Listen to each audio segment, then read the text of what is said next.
ମାଦଳା ପାଞ୍ଜି କହୁଛି ଅସାବଧାନତା ହେତୁ ଯଦି ଜଗନ୍ନାଥ ବଳଭଦ୍ର କିମ୍ବା ସୁଭଦ୍ରା ତଳେ ପଡିଯାଆନ୍ତି ତେବେ ରାଜାଙ୍କର ଓ ରାଜ୍ୟର ମହା ଅନିଷ୍ଟ ହେବ, ଦୁର୍ଭିକ୍ଷ ପଡିବ, ମହାମାରୀ ବ୍ୟାପକ ଭାବରେ ଚାଲିବ।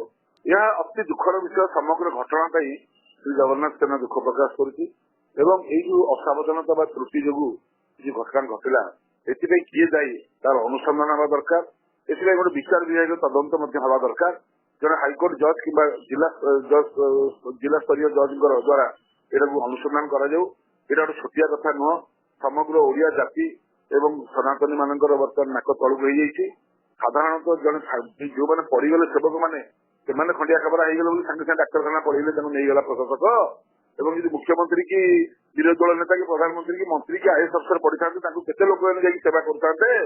ବଡ ଠାକୁର ପଡିଗଲେ ସେ କଥାକୁ ବୁଝିବା ପାଇଁ ମୁଖ୍ୟ ପ୍ରଶାସକ ଘରେ ଶୋଇଥିଲେ ଭୁବନେଶ୍ୱର ରାତି 11ଟାରେ ଆସିଲେ। ମହାପ୍ରଭୁଙ୍କର ଗୁଣ୍ଡିଚା ପହଣ୍ଡି ଜଣେ ମୁଖ୍ୟ ପ୍ରଶାସକ ଅଛନ୍ତି। ଏହାର କାରଣ ହେଲା ସେମାନେ ଓଡିଆ ନୁହନ୍ତି। ଏଇ ଯୋଉ ଓଡିଆ ଅସ୍ମିତା କଥା ପଡୁଛି, ଯଦି ଓଡିଆ ପ୍ରଶାସକ ହେଇଥାନ୍ତେ ତାହେଲେ ଆଜି ପର୍ଯ୍ୟନ୍ତ ଯେତେବେଳେ ଦେଖିଛୁ ଯିଏ ଓଡିଆ ପ୍ରଶାସକ ରହିଛନ୍ତି, ପ୍ରଦୀପ ମହାପାତ୍ର କୁହନ୍ତୁ, ଅରବିନ୍ଦ ପାଢୀ କୁହନ୍ତୁ, ସୁରେଶ ମହାପାତ୍ର କୁହନ୍ତୁ, ଯେତେବେଳେ ମହାପ୍ରଭୁ ପହଞ୍ଚିବେ ସେମାନେ ନିଜେ ରହିକି ସେ କାମ କରାନ୍ତି। କିନ୍ତୁ ବୀର ବିକ୍ରମ ଯାଦବ ଜଣେ ଅଣ ଓଡିଆ ହୋଇଥିବାରୁ ଓଡିଆ ଠାକୁରଙ୍କ ପ୍ରତି ଅସମ୍ମାନ ପ୍ରଦର୍ଶନ କରି ସେ ପହଣ୍ଡି ବେଳେ ବାହୁଡା ବେଳେ ରହିଲେ ନାହିଁ ପୁରୀରେ, ଶୋଇଥିଲେ ଘରେ। ରାତି 11ଟାରେ ଆସିଲେ। ଆଗ ତାଙ୍କୁ ବହିଷ୍କାର କରାଯାଉ, ଟ୍ରାନ୍ସଫର ନୁହଁ, ତାକୁ ବହିଷ୍କାର କରାଯାଉ ଏବଂ ଜଣେ ଓଡିଆ ପ୍ରଶାସକଙ୍କୁ ଯାହା ସୁପ୍ରିମକୋର୍ଟ କହିଛନ୍ତି 24 ଘଣ୍ଟିଆ ମୁଖ୍ୟ ପ୍ରଶାସକ ଭାବରେ ଶ୍ରୀମନ୍ଦିରରେ ଆପଏଣ୍ଟମେଣ୍ଟ ଦିଆଯାଉ। କାରଣ ବାଘ ନଥିଲେ ମେରିଗ ନାଟ, ଘରର ମୁରବୀ ନେଇକି ଘରେ ଶୋଇବ, ତାହେଲେ ଏଠି ମେରିଗ ନାଟ କରିବେ ନା ନାହିଁ। ତେଣୁ ଏଇ କଥାକୁ ନେଇକି ସରକାର କ୍ଷମା ପ୍ରାର୍ଥନା କରନ୍ତୁ ଏବଂ ମୁଖ୍ୟ ପ୍ରଶାସକଙ୍କୁ ବହିଷ୍କାର କରନ୍ତୁ।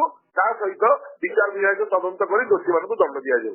ଏହା ହିଁ ଜଗନ୍ନାଥ ସେନା ପକ୍ଷରୁ ବିନମ୍ରତାର ସହିତ ପ୍ରାର୍ଥନା କରାଯାଉ। 1975 ମସିହାରେ ହେଇଥିଲା, ଯୋଉଥିପାଇଁ ଦେଶରେ ଏମର୍ଜେନ୍ସି ବା ଆପାତକାଳୀନ ପରିସ୍ଥିତି ସୃଷ୍ଟି ହେଇଥିଲା। ସେମିତିକା ଏଥର ହେଲା। ମାଦଳା ପାଞ୍ଜି କହୁଛି ଅସାବଧାନତା ହେତୁ ଯଦି ଜଗନ୍ନାଥ ବଳଭଦ୍ର କିମ୍ବା ସୁଭଦ୍ରା ତଳେ ପଡିଯାଆନ୍ତି ତେବେ ରାଜାଙ୍କର ଓ ରାଜ୍ୟର ମହା ଅନିଷ୍ଟ ହେବ, ଦୁର୍ଭିକ୍ଷ ପଡିବ, ମହାମାରୀ ବ୍ୟାପକ ଭାବରେ ଚାଲିବ। ଏଇଟା ହେଲା ମାଦଳା ପାଞ୍ଜିର ଲେଖା। ଆଉ ପ୍ରତିକାର କଣ ଅଛି? ଦେଖେଇଦେଲେ ଆଗକୁ ବଡ ବିପଦ ଅଛି। ପ୍ରତିକାର କେବଳ ଶରଣାଗତ ହବା। ଯେତେ ଶରଣାଗତ ହବା ସେତେ ବିପଦରୁ ବଞ୍ଚିବା। ଆମେ ଏବେ ଆଉ ଠାକୁରଙ୍କୁ ଶରଣାଗତ ହଉନୁ। ଆମେ ଯୋଉ ଜିଅନ୍ତା ଠାକୁର ସବୁ ରହିଲେ, ମନ୍ତ୍ରୀ, ମୁଖ୍ୟମନ୍ତ୍ରୀ, ତାମିଲ ନାନୀ, ପାଣ୍ଡିଆ ଜାନି ଏବଂ ଜିଅନ୍ତା ଠାକୁର ଏବଂ ଏପଟେ ଯୋଉମାନେ ସବୁ ନିଜକୁ ମୁଖ୍ୟ ବୋଲି କହୁଛନ୍ତି ସେବକ ମାନଙ୍କ ଭିତରେ, ଆମେ ସବୁ ତାକୁ ସବୁ ଠାକୁର ବୋଲି ଭାବିଦେଲେ। ମେନ୍ ଠାକୁରଙ୍କୁ ଆମେ ଠାକୁର ବୋଲି ଭାବୁଛେ। ଆମେ ଯୋଉମାନଙ୍କୁ ଠାକୁର ଭାବୁଛେ ସେମାନେ ଖାଲି ଜେଲରେ ଯାଇକି ସଢୁଛନ୍ତି। ସାରଥୀଙ୍କୁ ଠାକୁର ଭାବିଲେ ଜେଲ ଗଲେ, ଆଶାରାମ ବାବୁ ଠାକୁର ଭାବିଲେ ସେ ଜେଲ ଗଲେ, ଏବେ ଏ ଯୋଉ ରାମ ରହିମ ବାବୁ ଠାକୁର ଭାବିଲେ ସେ ଜେଲ ଗଲେ, ସୁର ବାବା ଜେଲ ଗଲେ। ତ ଏଇ ସବୁ ମଣିଷକୁ ଠାକୁର ଯିଏ ଭାବିଛି ଠାକୁର ତାର ଠିକ ଜବାବ ଦେଇଛନ୍ତି।